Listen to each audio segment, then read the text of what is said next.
Right now, the device you are watching this on contains a component that Malaysia helped build, not assembled, built. The chip inside it. The semiconductor that makes every calculation, every pixel, every second of this video possible. 13% of the world's supply of that component passes through Malaysia before it reaches you. The United States government knows this. The Chinese government knows this.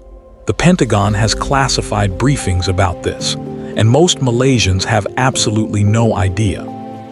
That gap between what the world's most powerful governments understand about Malaysia and what Malaysia understands about itself is what this investigation is about. Stay with me. Because by the end of this documentary, you are going to see your country the way Washington and Beijing see it.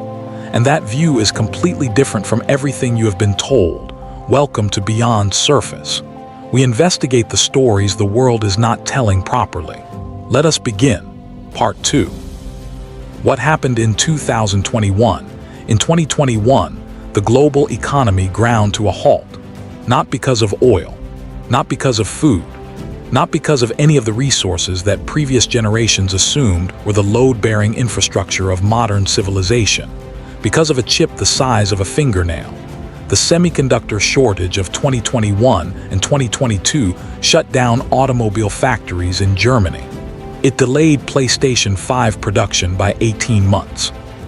It grounded medical device manufacturing in the United States. It triggered emergency cabinet meetings in Washington, Brussels, Beijing, and Tokyo simultaneously. Every major power on Earth discovered the same terrifying thing at the same moment. Their entire technological civilization depended on a supply chain they did not control. And when they traced that supply chain back to its most critical nodes, one country appeared with a frequency that surprised almost everyone. Not China. Not the United States. Not Japan. Not South Korea. Malaysia. A country that most of the world had categorized as an affordable travel destination was quietly sitting at the center of the most strategically important industrial supply chain on Earth. So how did this happen?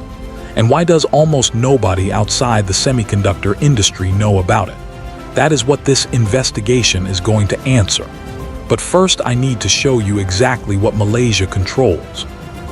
Because the number is more significant than anything the mainstream conversation about this country has ever communicated. Part 3. The 13% of global semiconductor packaging and testing capacity.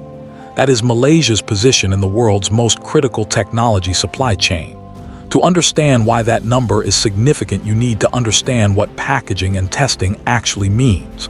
The public narrative about semiconductors focuses on two stages. Chip design, which happens in California at companies like Intel, Qualcomm, and Nvidia. And chip fabrication, which happens primarily in Taiwan at TSMC and in South Korea at Samsung.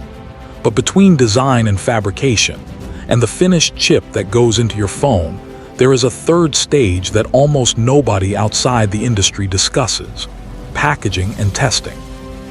This is where the raw silicon wafer coming out of the fabrication plant gets cut into individual chips, connected to the circuitry that allows it to communicate, encased in protective housing, and then tested to verify every single function performs to specification before it ships. Without packaging and testing, the most advanced chip design and the most sophisticated fabrication process produces nothing usable. And Malaysia controls 13% of that critical stage. But here is what makes Malaysia's position even more significant than that number suggests. The 13% is not distributed across the country. It is concentrated in a single city, Penang. 1.8 million people on the northwest coast of the Malaysian peninsula who have quietly built one of the most strategically important industrial locations on Earth. Intel arrived in Penang in 1972, not as a temporary arrangement, as a permanent strategic commitment that has compounded across 5 decades into something extraordinary. Today, Penang hosts Intel, AMD, Infineon, Western Digital, Micron, Texas Instruments, and Bosch alongside dozens of other semiconductor manufacturers. The concentration of semiconductor expertise in this single Malaysian city represents one of the highest densities of critical technology manufacturing capacity outside Taiwan and South Korea. This did not happen by accident. And the story of how it happened reveals something about Malaysia that the perception gap has been hiding for 50 years. Subscribe to Beyond Surface right now and hit the notification bell, because the next section explains how Malaysia earned the trust of every major semiconductor company on Earth, and why that trust is now worth more than any government has publicly acknowledged. Part 4. How Malaysia EARNED, the trust in 1970 Malaysia, was one of the poorest countries in Southeast Asia. GDP per capita was approximately $400. The economy ran on rubber and tin exports. The industrial base was negligible. The technical workforce required for advanced manufacturing barely existed. Intel's decision to establish operations in Penang in 1972 was initially driven by labor cost. Malaysia offered manufacturing wages significantly below US rates. The economics made sense for the 1972 version of the argument. But labor cost alone does not explain why Intel stayed for 50 years. It does not explain why every major semiconductor company in the world eventually followed Intel to Malaysia.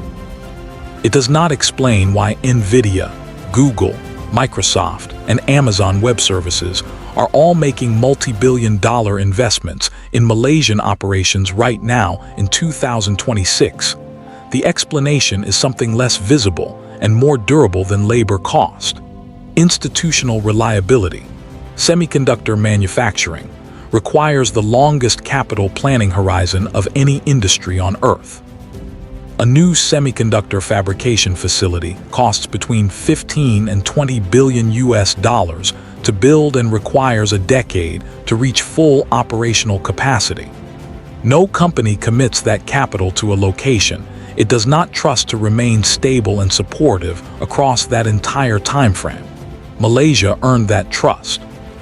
Across 50 years of political change, regional economic crises, the 1997 Asian financial crisis, the 2008 global financial crisis, and the 2020 pandemic, Malaysia maintained the institutional consistency that semiconductor manufacturers require to make multi-decade capital commitments, regulatory stability, infrastructure investment, education policy oriented toward technical skill development, government ministries that understood what the semiconductor industry needed and delivered it consistently regardless of which party held power.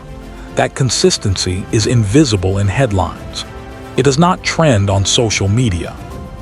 It does not appear in tourism campaigns, but it is the foundation on which 13% of global semiconductor packaging and testing capacity was quietly constructed over 5 decades. And in 2022, the world discovered exactly how valuable that foundation was. Part 5. The turning point. In 2022, the United States government passed the CHIPS and Science Act. $52 billion committed to rebuilding domestic semiconductor manufacturing capacity. The explicit acknowledgement by the world's largest economy that its dependence on overseas semiconductor production had become a national security vulnerability. The act was a response to 2021, but it was also a response to a more uncomfortable strategic reality. Taiwan produces approximately 90% of the world's most advanced semiconductor chips. Taiwan sits 90 miles from mainland China. The strategic risk that concentration represented had been generating classified concern in Washington for years before it became public policy. The US-China technology competition that escalated through 2022 and 2023 and continues into 2026 through successive rounds of export controls and count restrictions, has produced one of the most significant supply chain reorganizations in modern economic history. Companies that had built their semiconductor chains through China were being legally prevented from using those chains. Companies dependent entirely on Taiwan were being pressured to diversify. The entire industry was simultaneously being pushed toward a geographic restructuring that would take a decade to complete. And in that restructuring, Malaysia was not a beneficiary by chance. Malaysia was a beneficiary by position. The semiconductor infrastructure built in Penang over 50 years was exactly what companies needed when they could no longer route through China and needed to reduce their Taiwan concentration. The expertise existed. The workforce existed. The regulatory environment existed. The logistics infrastructure existed. The institutional relationships with the global semiconductor industry existed. When the US-China technology war made supply chain diversification an urgent strategic necessity, Malaysia was the country best positioned to absorb the redirection. NVIDIA announced significant Malaysian expansion in 2023 and 2024. Google committed $2 billion to Malaysian data center infrastructure in 2024. Microsoft announced $2.2 billion in Malaysian cloud and AI investment. Amazon Web Services expanded its Malaysian presence. The aggregate of announced technology investment in Malaysia between 2023 and 2025 exceeded $15 billion. These were not investments in a developing country offering cheap labor. These were investments in a strategically positioned industrial partner with 50 years of proven reliability at the exact moment when the global technology industry was being forced to restructure its geographic dependencies. We are halfway through. Drop it in the comments right now. Did you know about Malaysia's semiconductor position before watching this? Because the gap between what Malaysia actually controls and what the world thinks Malaysia is may be the most significant perception gap in Southeast Asia right now. Part 6. The pattern. The semiconductor story is not an isolated achievement. It is one expression of a pattern that Malaysian economic development has deployed consistently across multiple sectors, but that rarely receives the strategic attention it deserves. Palm oil. Malaysia and Indonesia together control approximately 85% of global palm oil production. Palm oil is present in approximately 50% of all packaged food products globally. It is in the soap in your bathroom, the lipstick on your shelf, the bread on your table, and the biofuel in the plane that flew you somewhere recently. Like semiconductors, Malaysia's palm oil position was built over decades through consistent policy and institutional development. Like semiconductors, it is almost invisible in global public consciousness relative to its actual strategic significance. The Strait of Malacca. Approximately 40% of global seaborne trade passes through this strait annually. Energy shipments from the Middle East to China and Japan. Consumer goods from Southeast Asian manufacturers to European markets. Raw materials flowing in both directions across the most important maritime choke point between the Indian Ocean and the Pacific. Malaysia sits on the eastern shore of that strait for its entire length. 3 sectors: semiconductors, palm oil, maritime geography. Each one representing structural leverage at the global level. Each one almost entirely absent from the world's understanding of what Malaysia is and what Malaysia has built. The perception gap is not just about lifestyle comparisons between Kuala Lumpur and London. The perception gap is about a country that holds structural leverage in 3 of the most strategically important domains of the 21st century global economy and has never received the recognition that leverage deserves. And that gap has consequences for how Malaysia negotiates its international relationships, for how Malaysian graduates understand the strategic value of the skills they are developing, for how Malaysians understand what their country has built and what it is actually worth to the world that depends on it. Part 7. The conclusion. So why does none of this appear in how the world talks about Malaysia? Because the world's dominant narrative about Southeast Asia was established during a period when Malaysia was poor and has never been formally updated. Stories that fit established categories attract more attention than stories that challenge them. Malaysia as affordable travel destination fits the category. Malaysia as strategic semiconductor power challenges every assumption the category contains, so the story does not get told. And in the absence of the story, the category persists. The world's largest technology companies know exactly what Malaysia is. Intel has known since 1972. NVIDIA knows. Google knows. Microsoft knows. The Pentagon knows. Every semiconductor manufacturer with operations in Penang knows with a specificity and a seriousness that no lifestyle documentary about affordable apartments has ever captured. The gap between what the global technology industry understands about Malaysia and what the general public understands about Malaysia is the most consequential perception gap in Southeast Asia, and it is closing. Not because the world suddenly developed curiosity about Malaysia, because the US-China technology war made Malaysia's position impossible to ignore. Because $15 billion of announced technology investment in 2 years makes a statement that even the most persistent narrative cannot absorb.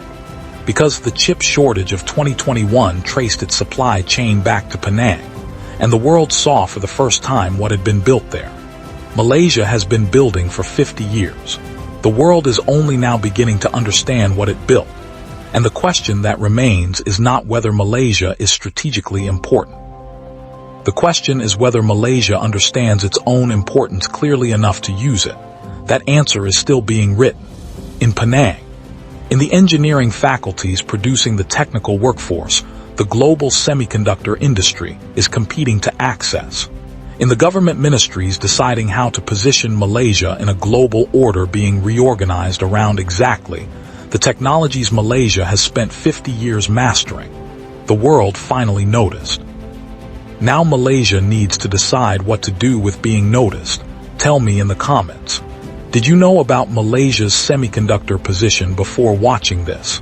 And do you think Malaysia is using this strategic leverage effectively? Because that conversation is the one that actually matters now. Subscribe to Beyond Surface right now. Hit the notification bell. Every single week we investigate the stories the world is not telling properly about the countries, and the systems the mainstream conversation keeps getting wrong. Subscribe.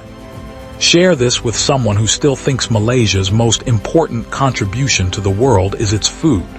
The next investigation is already underway. See you there.